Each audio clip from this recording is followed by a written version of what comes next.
the regular season. Do you feel on the doorstep of playoffs, do you feel change in the air, the urgency that comes with that playoff mentality? Well, I didn't the other night. I think I made that clear. No, it's definitely exciting. It's that time of year where you can just you can feel all over the league. There's excitement and incredible playoff race in the West, and we're more observing than anything. And as you know, we're dealing with injuries and just trying to get through as best we can and build some momentum for next weekend.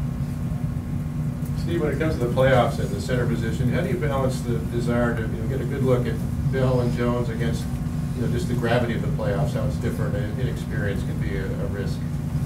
Well, I'm confident in playing anybody, and that might be what we do. We might play everybody, depending on matchups. So we'll just see how it plays out. But DJ's been good, and Jordan and Loon have been playing all year, periodically to prepare for this, and I'm comfortable with all of them. Steve, have you guys started doing any early preparations for possible first-round votes? Is it more of just wait until you know what it's going to do? Not as a coaching staff. Our video room is working overtime. Those guys are literally working after hours, cutting all the games. Normally it's down to a couple teams, but there's still 5-6 teams that we could play. So they're those poor guys are working late at night. I just saw Steph kind of walking around, looked like he basically could potentially do a little bit of movement on. Where is he at now that you're back home? Is it the day when we're supposed to reevaluate? That's a week from today. A week from today. Let's talk a week from today. Seriously, there's nothing to report. Hasn't been on the court as well. Not that I know. Steve, what's the latest on Andre? I'm hoping he plays tonight. I think he's questionable right now. So is Sean. There's a good chance one of them will play tonight and one of them plays tomorrow. And we rest the other. Steve, in baseball, in the spring training, a team might hold out a pitcher if his team is going to be playing that team in the first week of the regular season. Seems sometimes do that in football at the end of the season if they might see themselves in the playoffs. You might see New Orleans next week. Does that change anything, any of your strategy in that at all? Not really, because we're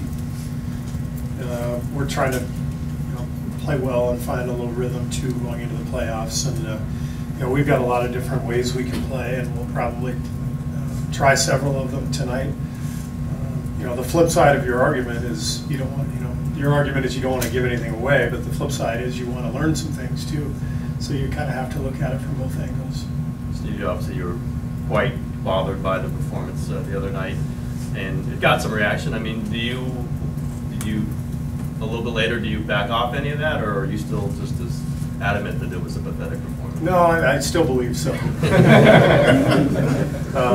We didn't play well. We didn't coach well. Nothing went well that night. So, but once you move past it, you just move past it. And so I'm not thinking about the other night.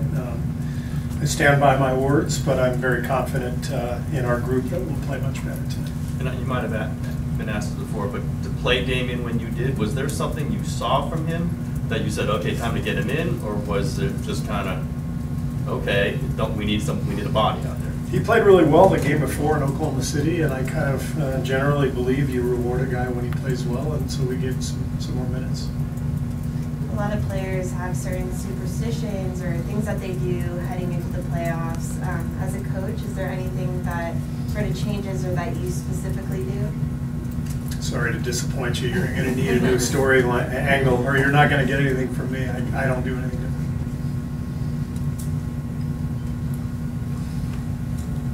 Being that you don't have a decided opponent yet, or not even really close, are you still watching games and paying attention to what specific teams do, or as a fan? I mean, how do you look at games now that you're not involved in?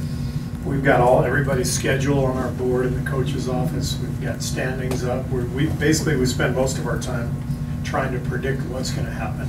And then we're all wrong, and then the next day we reshuffle the deck and we guess again. And we've been guessing the last week, and still no clarity. Who has the best record in guessing? In the guessing? Yeah. None of us. Everybody's a loser so far.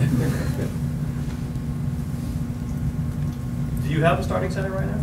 Like generally in your mind? It'll change.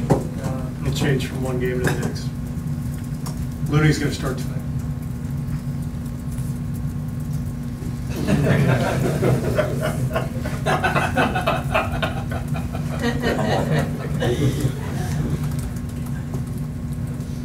Anything else? That's it. Cool. Tim Roy? Okay.